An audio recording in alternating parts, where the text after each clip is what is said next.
Welcome to Armor and Advocacy.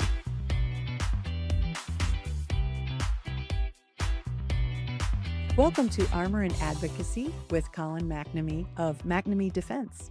Colin is an Ohio criminal defense attorney known for discreet, strategic representation in high-stakes criminal cases. His work focuses on protecting clients' rights, reputation, career, family, and future while avoiding unnecessary public exposure whenever possible.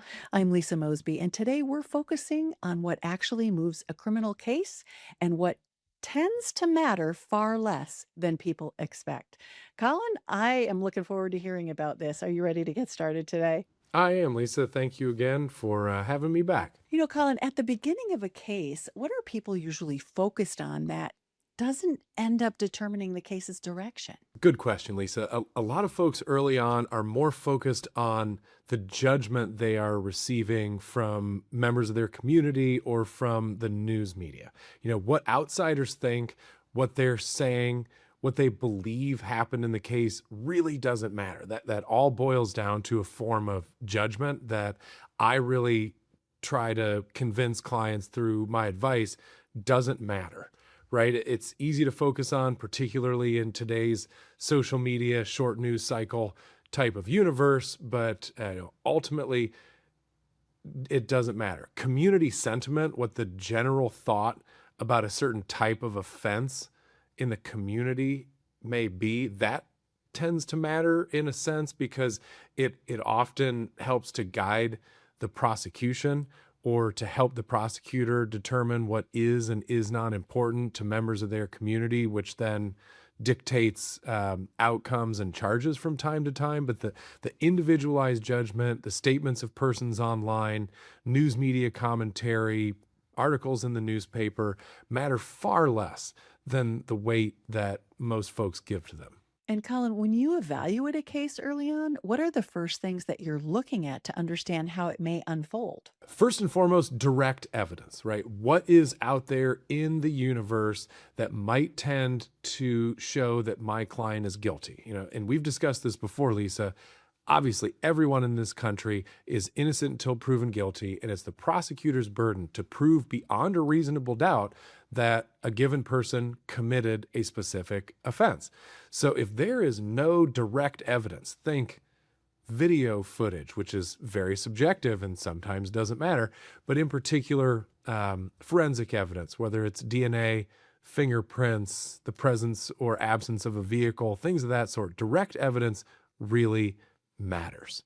And if there's a lack of it, if it's confusing, if it's misidentified or misattributed to a particular person, that can have a great deal of weight on the eventual outcome of a case.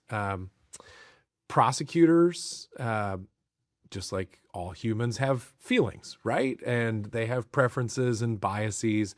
Their feelings about the case early on, their feeling toward or about a given defendant, toward or about a given type of alleged offense, that matters a lot. The flip side of that proverbial coin, Lisa, also matters. Sometimes witnesses and victims are extremely hard to deal with, are abrasive. They might come off as less than credible. And at McNamee Defense, I try to focus in on pointing the attention of the prosecutor towards those potential issues, right? If there's a victim-witness credibility issue, early on, I want to direct the prosecutor's attention to the fact that their witness is not reliable, or even on a human level, Lisa, not likable. And when you put a person who's not all that well-liked in front of a jury, well, we as human beings might tend to apply our own judgment and thusly judge the credibility of that person accordingly. I think the other piece that might get judged is the strength and weakness of the evidence when tied with that. So how does the strength or weakness of the evidence translate into leverage as the case develops? Well, as we just touched on, Lisa, direct evidence really matters. If there's no evidence other than circumstantial evidence or an eyewitness, it makes the prosecution's case, I think, much more difficult to prove in the end, particularly at a trial. Human beings are notoriously fallible. Memory does not improve over time. Folks have their own biases, perception.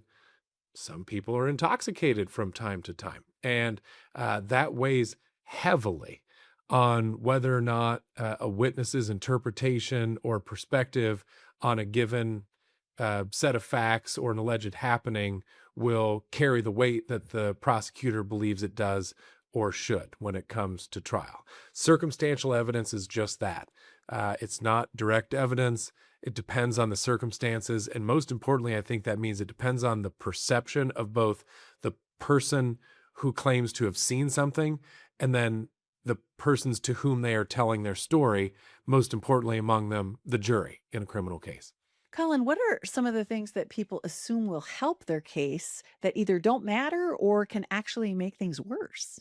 Gosh, Lisa, that's a really important question. I think it comes down to a case by case determination. You know, we live in a world of forensic evidence, like I discussed a bit earlier.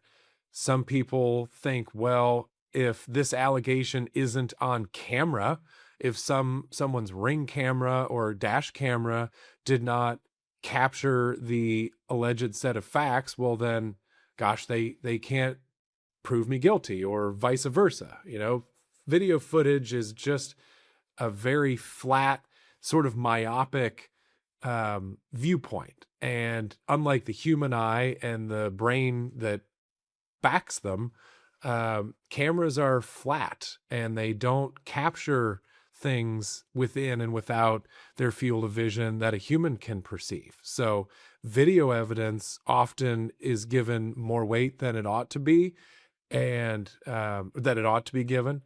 And I think that many people assume that the presence or absence of video evidence in their case will either help or hurt.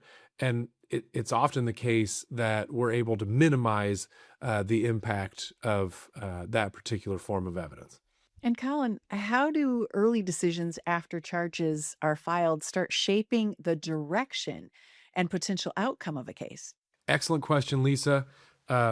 Talking to a qualified criminal defense lawyer as soon as possible, whether you've been charged or particularly if you think you've been charged, if a police officer comes to knock at your door, if you've just left the scene of an accident or a serious offense. First of all, while there, keep to yourself.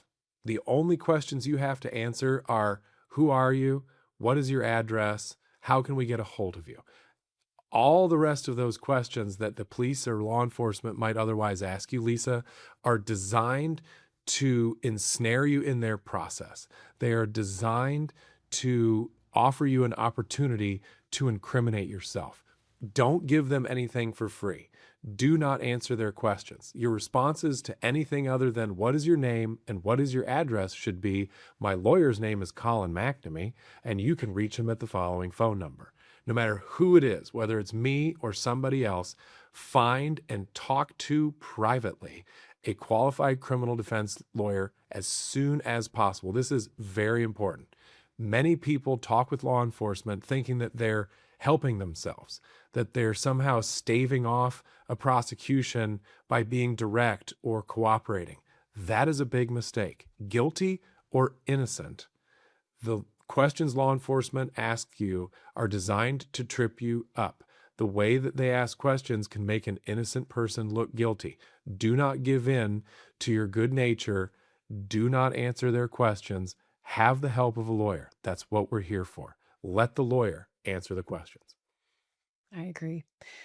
We don't realize being helpful isn't always helpful, especially when it comes to helping our attorney take care of us. How much does credibility, both of the accused and the witnesses, factor into how a case is handled and resolved? Credibility is huge, Lisa. Like we discussed a bit earlier, humans are judgmental creatures.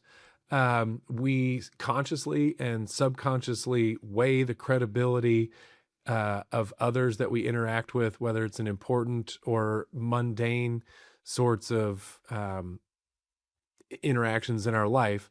And credibility matters, right? Perception is crucial to determining credibility. And if you have, for instance, a criminal client, a defendant that has an excellent reputation in the community, that's known by friends, neighbors, and colleagues to always do the right thing, to tell the truth, to have integrity, to do the right thing when nobody's watching.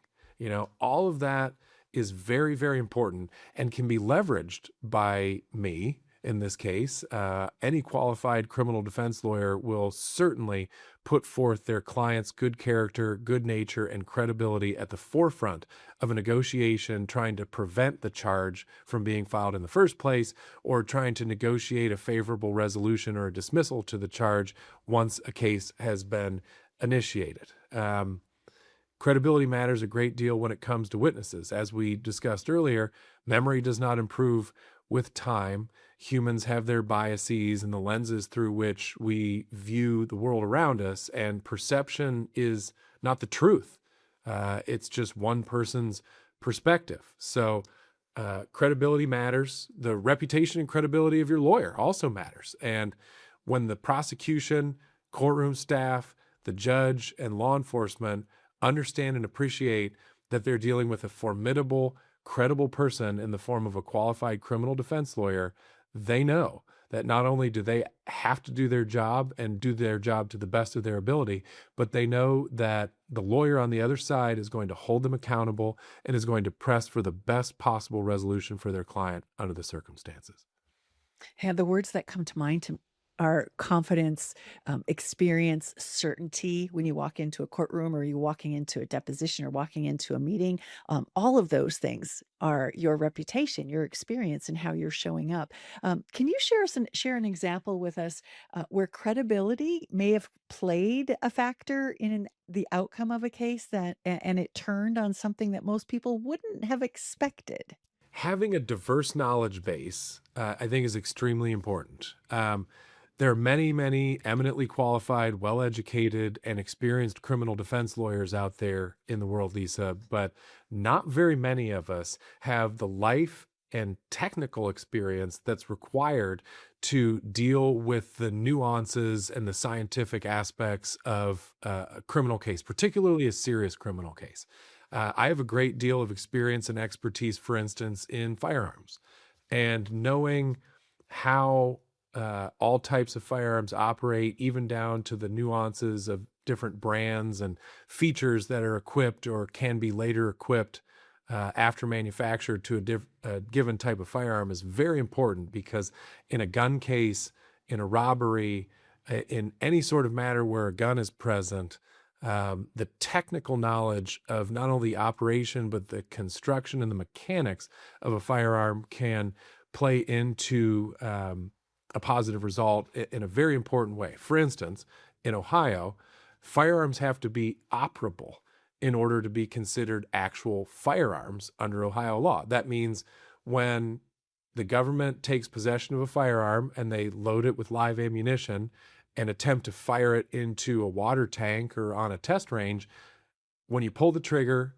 the firearm has to go bang. And if it doesn't, it's not operable and is therefore not considered a firearm under Ohio law. So I've had a series of cases, one recently that comes to mind, where the government was convinced that they had found an operable firearm. Operable firearms often enhance or add mandatory minimum sentencing in Ohio.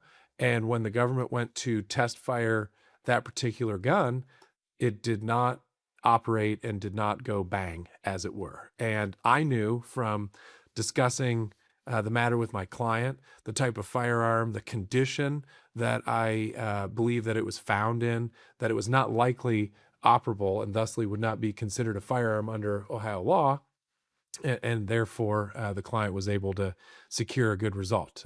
Another example is I have a very wide base of knowledge in automobiles. And once we had a case a while ago where a client was accused of doing a drive-by from a moving motor vehicle. And the government laid out its case and had multiple witnesses who claimed that the vehicle traveled from east to west and that the defendant, my client, had fired out of the passenger front window with a certain type of firearm at the victims. Well, lo and behold, unbeknownst to the prosecution, in that particular vehicle, which was a classic car, the front passenger window was inoperable and had in fact been bolted closed and could not be cranked down.